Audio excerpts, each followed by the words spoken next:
Alors, on va continuer notre série aujourd'hui sur Jacques. Pour commencer, je vais vous raconter une histoire. C'est l'histoire de Jean. Jean est âgé d'une vingtaine d'années. Il a sali la réputation de ses parents et son père le chasse de la maison. Quelque temps plus tard, le jeune homme se dit: Je suis vraiment une ordure. Je vais demander pardon à mon père. Mais il avait tellement peur que son père le rejette qu'il lui écrivit d'abord une lettre. Papa, je vous ai sali. Je te demande pardon. Je voudrais tant revenir à la maison. J'ai tellement peur que tu me dises non. Si tu me pardonnes, dans la grande allée des pommiers qui conduit à la maison, mets un foulard blanc sur le dernier pommier, devant la maison. Puis il demanda à son ami Marc de l'accompagner en voiture jusqu'à la maison de son père. À 500 mètres de la maison, Jean ferma les yeux, tandis que Marc continuait de descendre lentement l'allée des pommiers jusqu'au dernier. Jean, les yeux toujours fermés, demanda à Marc: Je t'en supplie, Marc, mon père a-t-il mis un foulard blanc dans le pommier devant la maison? Marc lui répondit: Non, non, Jean, il n'y a pas un foulard blanc dans le pommier devant la maison, mais il y en a des centaines tout au long de l'allée. Alors, à l'image de ce père qui, plutôt que de juger son fils, a été rempli de compassion et a pardonné malgré le mal et la souffrance causée, le texte qu'on va lire aujourd'hui dans Jacques 2, versets 1 à 13, va également nous appeler à triompher du jugement par la compassion. Alors, je vous invite à ouvrir vos Bibles. Le texte sera aussi affiché dans Jacques 2, versets 1 à 13. Pour ceux qui suivent dans leur Bible, qui sont mises là à disposition, c'est aussi, j'avais pris la page, puis je l'ai oublié, page 1148.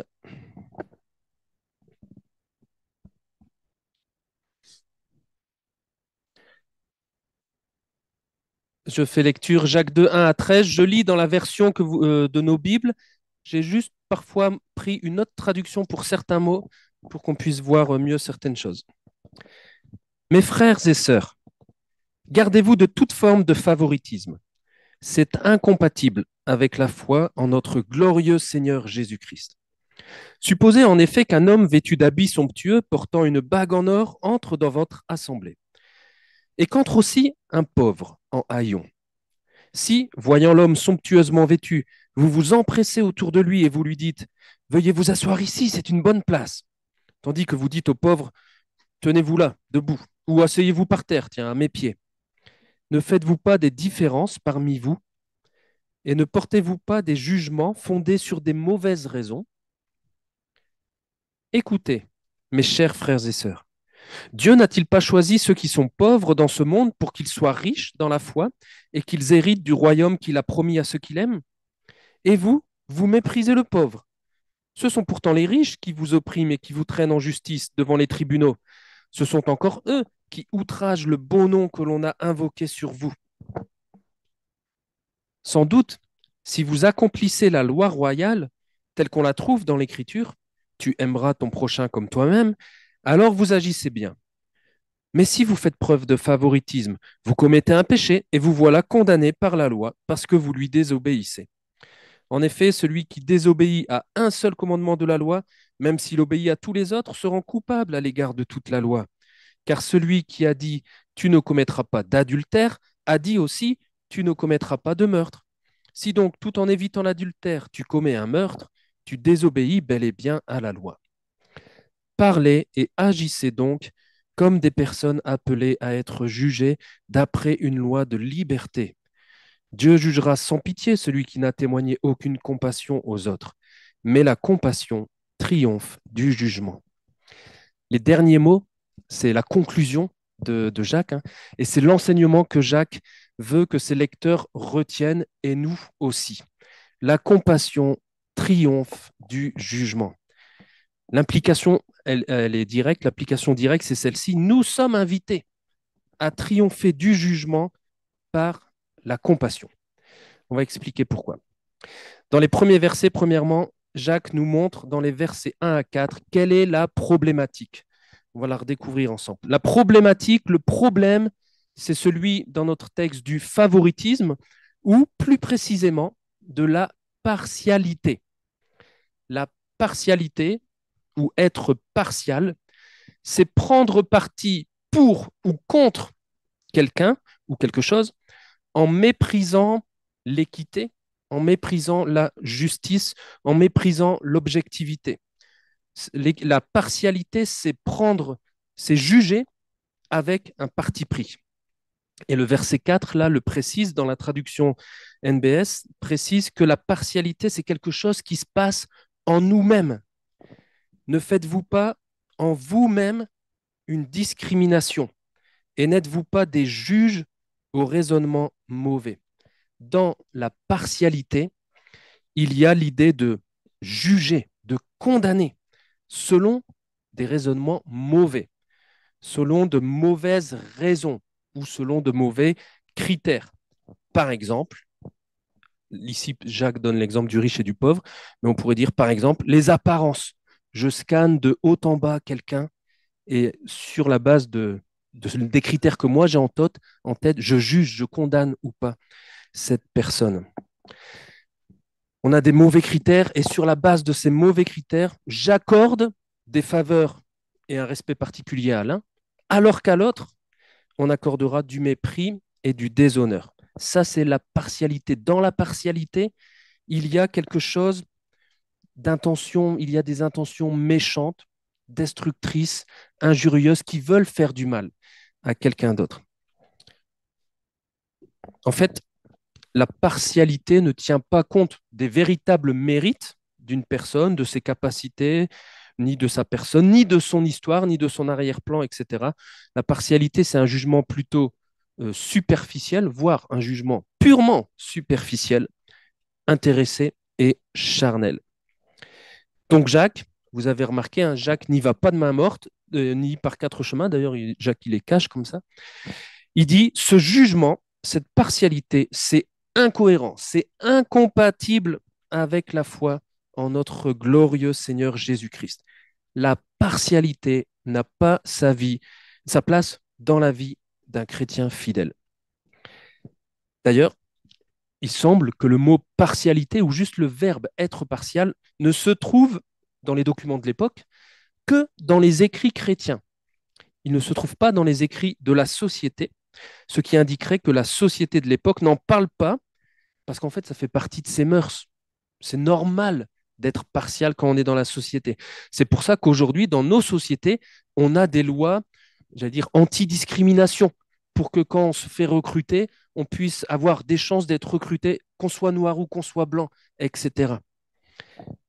La partialité, ça fait peut-être partie des mœurs de la société, mais pour un chrétien qui a foi dans le glorieux Seigneur Jésus-Christ, quand on dit glorieux Seigneur Jésus-Christ, ça élève Jésus en sainteté, en pureté, en gloire, en modèle à suivre.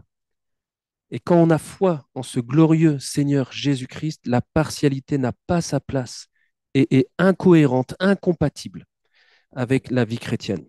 D'où le titre que je donne à ces versets, ne portons pas de jugement incohérent avec la foi en Christ. Alors là, Jacques nous donne un exemple de partialité qui devait être parlant pour les chrétiens de son époque parce que c'était surtout des chrétiens d'origine juive. Et les chrétiens d'origine juive, quand ils se convertissaient à Christ, perdaient rapidement, tout comme aujourd'hui dans certaines ethnies, ou comme aujourd'hui, par exemple, des musulmans qui se convertiraient à Christ, perdaient rapidement les richesses parce qu'en fait, ils sont abandonnés, exclus de la communauté, ils n'ont plus le droit de travailler parce qu'on va les voir comme des chrétiens et donc on va les exclure et donc rapidement ils deviennent pauvres. Donc là, ça devait être parlant pour eux. Jacques prend l'exemple d'un riche et d'un pauvre qui entrent dans l'assemblée. Et là, la partialité se manifeste par un accueil empressé envers le riche, qui est honoré, on lui donne une belle place, etc. Tandis que le pauvre, lui, est méprisé, on lui dit même de s'asseoir là par tête. Alors peut-être faut préciser quelque chose pour que les choses soient bien claires. Le péché que Jacques dénonce, ce n'est pas d'être riche, C'est pas riche, c'est pas péché, c'est pas un péché. Le péché que Jacques dénonce, ce n'est pas non plus d'être pauvre, mal habillé ou puant. C'est pas un péché. Le péché que dénonce Jacques, c'est pas non plus d'accorder une place d'honneur à quelqu'un, parce qu'il y a un respect et un honneur qui est dû, un respect particulier et un honneur qui est dû à certaines personnes. Les personnes âgées, par exemple, on a des versets qui nous disent tu te lèveras devant la personne aux cheveux blancs, tu lui laisses ta place, comme aujourd'hui on le fait dans les bus. Il y a aussi d'autres personnes à qui on doit respect et honneur, les dirigeants, aussi bien dans l'Église que dans la société, le maire, etc. Donc ça, c'est pas un péché d'accorder une certaine place à quelqu'un. Le péché que dénonce Jacques, c'est bel et bien celui de la partialité. Je fais une distinction, une discrimination sur la base de mauvais critères, de critères qui n'ont pas été renouvelés dans mon esprit. Et sur cette base-là, je témoigne des égards particuliers à l'un et du mépris à l'autre. Et ça, c'est le péché que dénonce Jacques. Alors l'exemple que prend Jacques, j'allais dire, il est presque grossier. J'espère que ça n'arriverait jamais dans notre assemblée, même si je doute pas en fait que parfois ça peut arriver.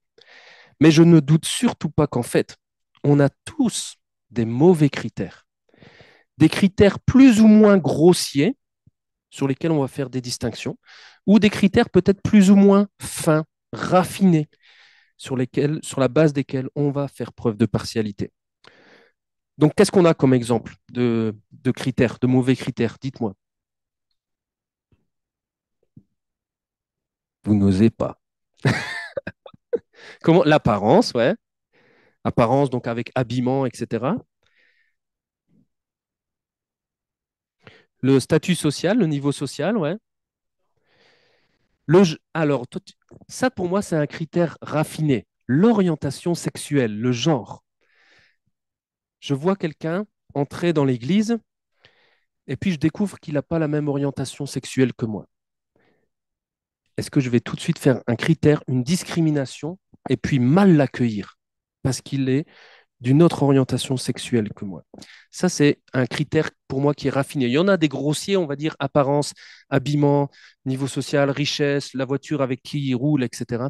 Puis il y en a des plus fins. Celui-ci, je le classe pour moi dans les critères qui sont moins affluents. Ah, d'accord, entre une fille et un garçon, d'accord. Ouais, ouais, ouais. Donc âge, fille, garçon, mais aussi du coup orientation sexuelle, la couleur, l'origine ethnique, etc. Je vous propose un autre critère raffiné aussi, enfin fin. Je te dirais aussi, par exemple, la conviction théologique.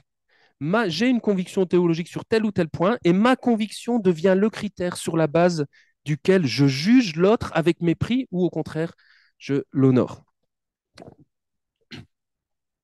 Ceux qui parlent ou pas français. Enfin, des critères, il y en a plein en fait.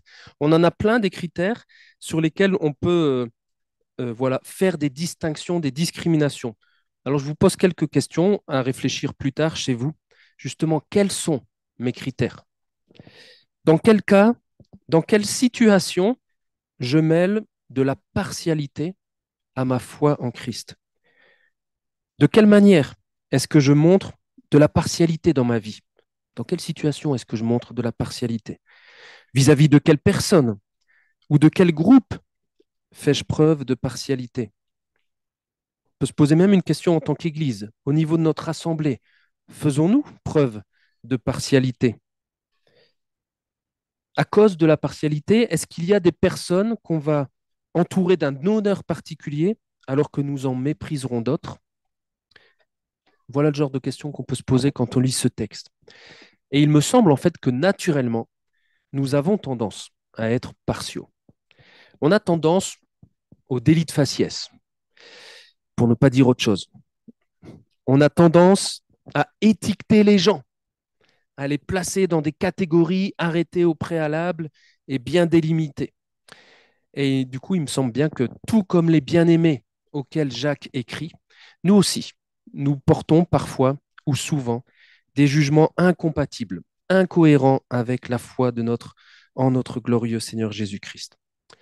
Alors je vous invite maintenant à découvrir avec les versets 5 à 11 pourquoi cette partialité est incohérente, incompatible avec la foi en Christ. Premièrement, quand on fait preuve de partialité, c'est incohérent, incompatible avec Dieu lui-même, avec son caractère. Parce que Dieu est, lui, impartial. Les critères que nous, les humains, on a, n'entrent pas en considération pour lui.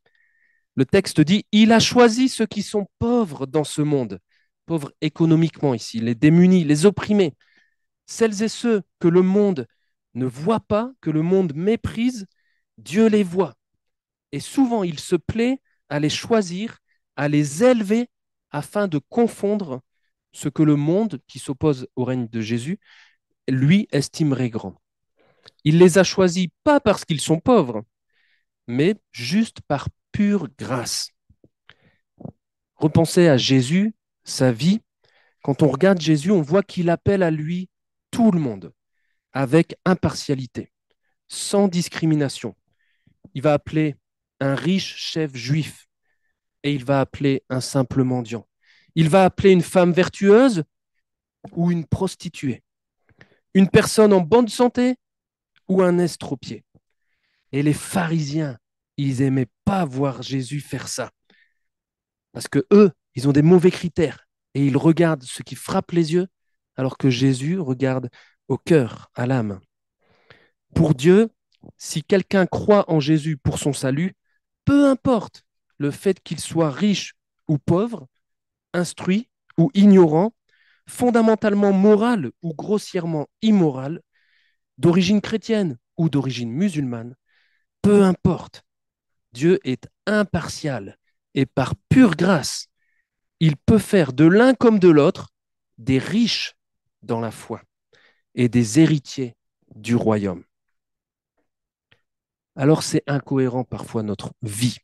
Quand nous, qui avons été accueillis, choisis avec impartialité par Dieu, par Christ, quand nous, on accueille d'autres personnes en faisant preuve de partialité, alors nous sommes incohérents vis-à-vis de Dieu. Si nous, on s'attend, si nous nous attendons à ce que Dieu soit juste et impartial avec nous, nous devrions être justes et impartiaux avec les autres. Dans Jacques 1, verset 18, Jacques avait dit, par un acte de sa libre volonté, nous sommes nés de nouveau pour être comme les premiers fruits de sa nouvelle création. Nous partageons une nouvelle nature, la nature de Dieu. Donc si nous partageons, nous sommes la nouvelle création de Dieu, alors nous devrions refléter de plus en plus la nature de Dieu, son impartialité. Si nous agissons avec partialité, nous sommes donc incohérents avec notre nouvelle nature d'enfant du Dieu impartial. C'était le premier point. La deuxième incohérence, quand on fait preuve de partialité, c'est l'incohérence qui est parfois liée à la réalité elle-même.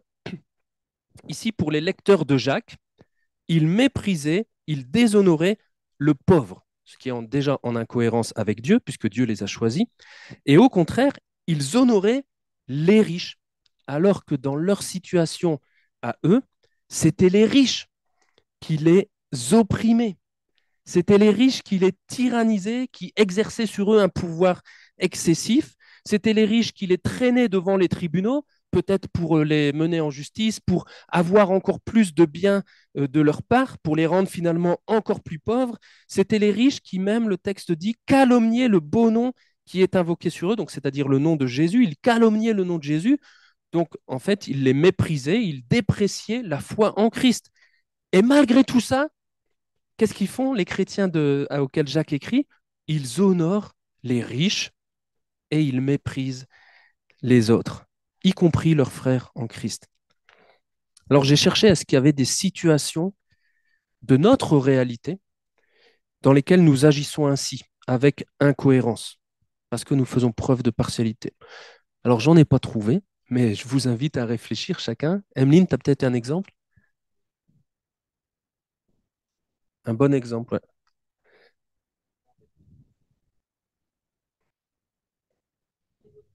Ouais, ça rejoint ça. Mhm. Oui. Ouais. Mais ça rejoint que parfois il y a des incohérences. J'avais lu qu'il y a quelques semaines un autre article qui s'intitulait Est-ce que nos églises savent encore accueillir les pauvres? Ça va avec ça.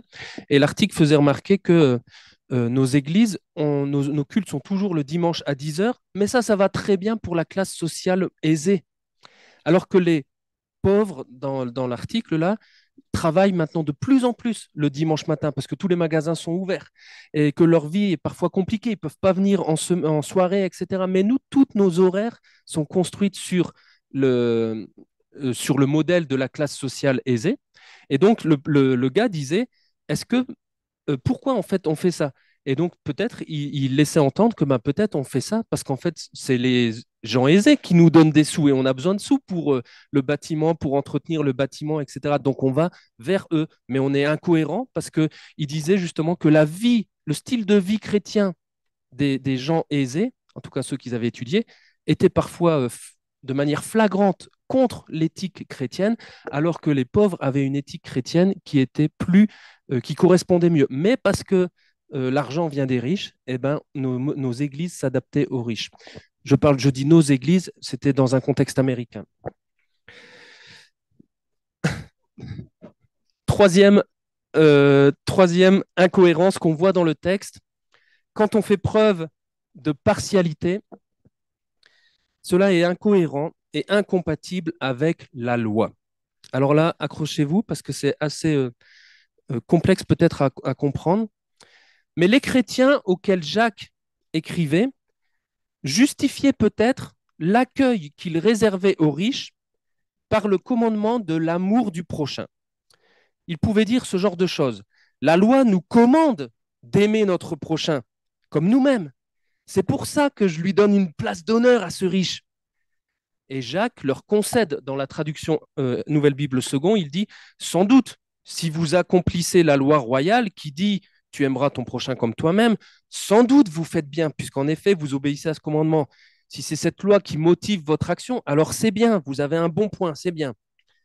Mais en se justifiant par la loi, cet accueil est en soi louable quand on se justifie par la loi, mais Jacques leur rappelle que ce même précepte, ce même commandement qu'ils utilisent pour se justifier, lorsqu'ils se placent sous la loi, ils transgressent ce même commandement, ils désobéissent à ce commandement parce que ils reçoivent mal le pauvre, ils méprisent le pauvre, donc ils n'aiment plus leur prochain. Et d'ailleurs, ce commandement, tu aimeras ton prochain comme toi-même, il est tiré du Lévitique, chapitre 19, verset 18, et c'est la conclusion de tout un passage qui parle de l'amour du prochain. Et dans ce passage qui parle de l'amour du prochain, au verset 15, on lit, vous ne commettrez pas d'injustice dans les jugements, tu n'avantageras pas le pauvre et tu ne favoriseras pas le grand, riche. Tu jugeras ton prochain selon la justice. Donc Jacques, il leur dit, vous voulez justifier, enfin, eux, ils veulent justifier leur accueil du riche par le commandement d'amour du prochain, mais en faisant ça, ils révèlent leur incohérence vis-à-vis de la loi, puisqu'ils enfreignent ce même commandement en méprisant les pauvres.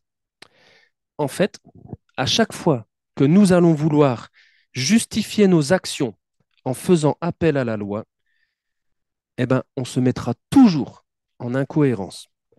Parce que la loi a une unité. Et Jacques le rappelle dans le texte là. Si on se justifie par un commandement de la loi, alors on doit respecter tous les autres commandements de la loi. Si on désobéit à un seul point de la loi, même si on obéit à tous les autres, eh bien nous sommes coupables à l'égard de toute la loi. Dans la loi de Dieu, dans la loi de l'Ancien Testament, il n'y a pas de grâce dans la loi. Il n'y a pas d'exception à la règle. Tout péché contre la loi entraîne le jugement. Et Jacques le rappelle là, en montrant que le commandement tu aimeras ton prochain comme toi-même va aussi bien au-delà de la partialité. Là, il donne l'exemple du commandement contre l'adultère et contre le meurtre. Tu peux dire que tu ne commets pas d'adultère, mais si tu commets un meurtre, tu peux dire que tu ne commets pas d'adultère, donc que tu respectes la loi, mais si de l'autre côté tu commets un meurtre, en fait, tu ne respectes pas la loi, tu es condamné. Alors là, nous, on va dire, bon, c'est bon, l'adultère, les meurtres, c'est des gros trucs, jamais j'ai commis de meurtre, etc. Mais Jésus Dans le passage du Sermon sur la montagne où il parle de la loi et finalement de sa loi, il va reprendre ces deux commandements et il va élever le niveau de ces deux commandements. L'adultère, pour Jésus, ça devient un simple regard chargé de désir sur une femme ou sur un homme. Et le meurtre devient simplement se mettre en colère contre quelqu'un, le traiter d'imbécile ou de fou. Et je trouve ça très pertinent et pile dans ce que Jacques dénonce ici par rapport à la loi. Imaginez une situation pour vous. Imaginez, quelle est votre réaction face à un chrétien qui tombe en regardant du porno?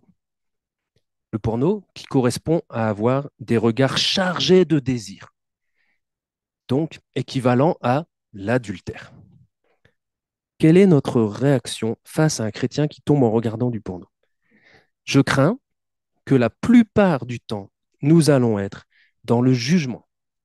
Nous allons nous positionner comme juges. Et ça va être plus ou moins flagrant selon la proximité qu'on va avoir avec ce frère ou cette sœur. Je crains que notre réaction naturelle soit de faire appel à la loi. Tu n'as pas le droit de faire ça, c'est écrit dans la Bible. Je crains que notre réaction naturelle soit de nous mettre en colère contre lui, voire de le traiter de tous les noms. Mais en faisant ça, et selon les exigences de Jésus, nous venons alors nous-mêmes de tomber dans l'autre péché. Nous avons commis un meurtre contre lui. Quand on invoque la loi pour juger, pour condamner les autres, on tombe nous-mêmes sous la condamnation de la loi.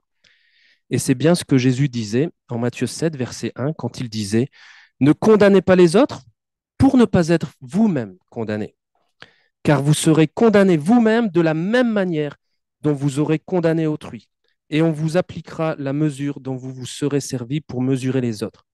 Pourquoi vois-tu les grains de sciure dans l'œil de ton frère, alors que tu ne remarques pas la poutre qui est dans le tien? Comment oses-tu dire à ton frère, laisse-moi enlever cette sciure dans ton œil, alors qu'il y a une poutre dans le tien? Hypocrite. Jésus dit hypocrite. Jacques aurait peut-être dit incohérent que vous êtes. Commence donc par retirer la poutre de ton œil, alors tu y verras assez clair pour ôter la sciure de l'œil de ton frère. Quand nous faisons preuve de partialité, de jugement, de condamnation à l'égard de quelqu'un, en nous appuyant sur la loi, eh ben, nous montrons rapidement notre incohérence parce qu'il nous est impossible d'obéir à toute la loi. Nous sommes donc nous-mêmes condamnés par la loi que nous invoquons. On n'est pas meilleur que les autres, en fait. Ne soyons pas incohérents en retombant dans le pharisianisme, dans le légalisme, en retombant dans l'observation d'une loi qui ne vient pas d'un cœur renouvelé. Tout à l'heure, Jean-Pierre a lu Jérémie 31. Avant, il y avait une loi, mais maintenant, c'est inscrit dans nos cœurs. Si nous, on met une loi qui ne vient pas de notre cœur, une loi où il y a beaucoup de détails, les chrétiens ne doivent pas faire ça, ça, ça, ça, ça, une loi sans amour, une loi sans liberté, ne retombons pas là-dedans. Il n'y a pas de juste, pas même un seul. Personne ne peut être considéré comme juste devant Dieu sur la base des œuvres de la loi. Alors que faire? Eh bien, les derniers versets nous répondent, avec versets 12 et 13, pratiquons la loi de la liberté. Quelque chose de très important, c'est un texte assez dense, quelque chose de très important, vous remarquerez que Jacques ne place pas les croyants sous la loi et sa condamnation. Hein. Jacques ne replace pas les chrétiens sous la loi et la condamnation. Il ne dit pas, si vous faites des différences entre les gens, vous transgressez la loi, vous êtes condamné à mort. Il ne dit pas ça. Il ne le dit pas parce que les chrétiens ne sont pas sous la loi et sa condamnation, ni sous la loi en tant que règle de vie que nous devons observer. Pourquoi les chrétiens n'en sont pas sous cette loi? Que s'est-il passé? Eh bien, pour les chrétiens, la compassion a triomphé du jugement. La compassion, je vous donne la définition, c'est un sentiment par lequel un individu est porté à percevoir ou ressentir la souffrance, la détresse, le danger d'autrui, et ce sentiment le pousse à y remédier par amour, à faire quelque chose pour lui pour qu'il ne vive plus ça. Mais ça, c'est exactement ce que Dieu a fait pour nous. La compassion de Dieu, qu'il a manifesté en Jésus-Christ, a triomphé du jugement de Dieu que nous méritions, auquel nous étions destinés. Je lis Romains 3, 22 à 24 pour qu'on comprenne bien. Les versets commencent ainsi. Il n'y a pas de différence. Là, on a impartialité de Dieu. Il n'y a pas de différence entre les hommes, impartialité de Dieu. Tous ont péché et sont privés de la gloire de Dieu. Donc tous, vis-à-vis de la loi, nous sommes tous coupables, condamnés à mort. Le jugement triomphe sous la loi. Quand on est sous la loi, le jugement triomphe. Tous ont péché et sont privés de la gloire de Dieu. Et ils sont gratuitement déclarés justes par sa grâce, par sa compassion, par le moyen de la libération, une loi de liberté, Jacques disait, par le moyen de la libération qui se trouve en Jésus-Christ. Vis-à-vis de cette loi de liberté, la compassion triomphe du jugement. Dieu, en Christ, a fait preuve de compassion à notre égard. Nous méritions la mort, tous autant que nous sommes. Mais Christ est mort à notre place. On s'en est souvenu ce matin. Il est mort à notre place pour payer le châtiment de notre transgression à la loi. Il est mort à notre place alors que nous n'en avons rien à faire valoir non plus pour notre salut. Ainsi, Paul dit aux Romains, ceux qui croient en Christ, ceux qui ont foi en Jésus sont gratuitement déclarés justes par sa grâce, par sa compassion, par le moyen de la libération qui se trouve en Jésus. En Christ, nous sommes libérés de la loi et de ses sanctions et de sa sanction, la mort. En Christ, nous sommes libérés de cette loi servile où on est poussé à choisir entre tel et tel commandement je veux obéir, etc. On est libéré de cette loi servile où on calcule notre obéissance. Ouais, j'ai obéi à ça, ça me fait monter des points minces, là j'ai désobéi, et on imagine une balance comme ça devant Dieu. En Christ, on est libéré de cette loi servile qui va nourrir notre propre justice. Oui, j'ai obéi à ça, alors je suis juste.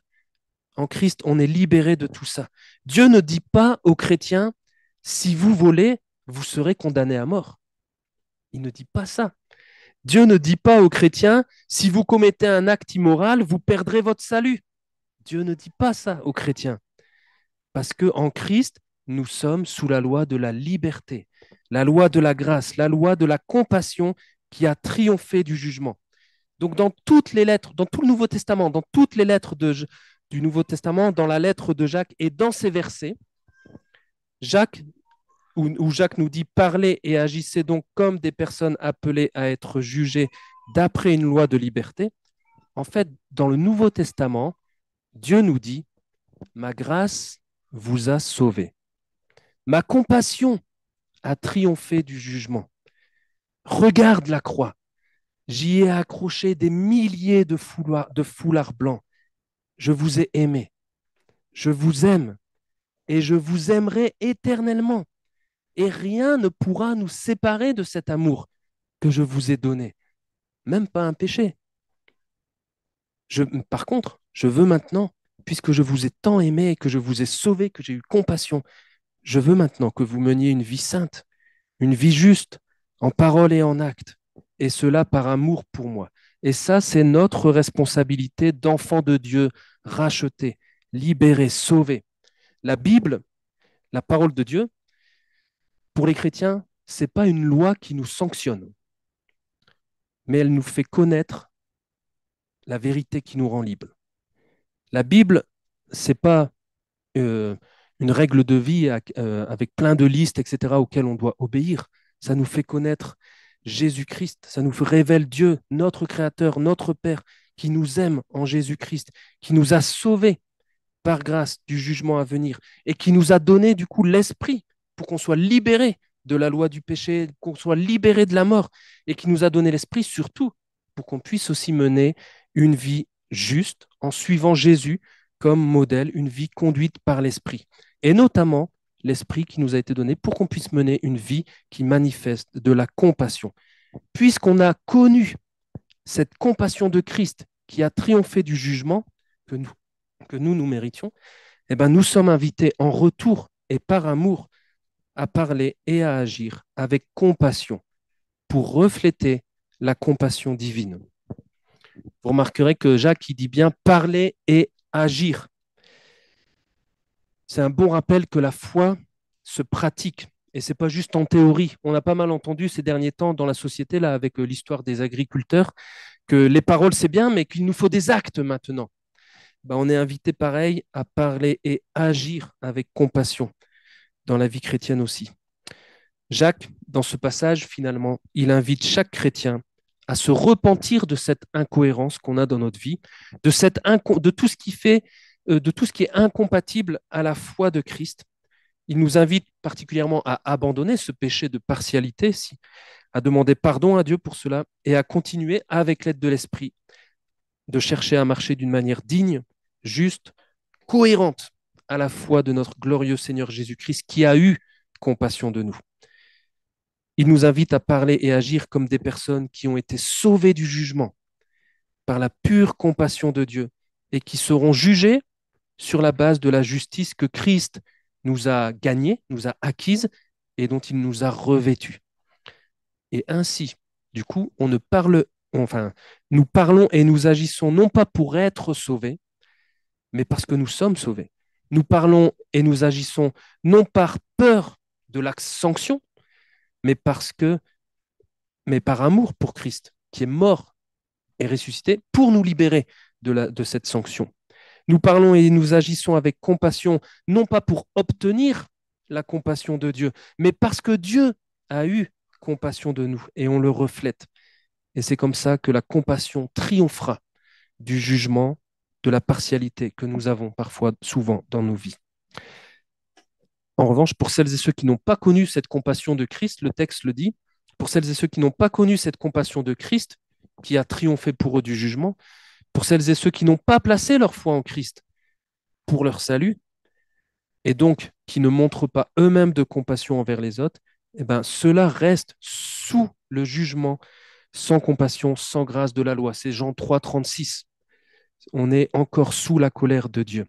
Alors si c'est votre cas, je vous invite à vous tourner vers Jésus-Christ pour goûter à cette compassion et vivre cette compassion éternellement.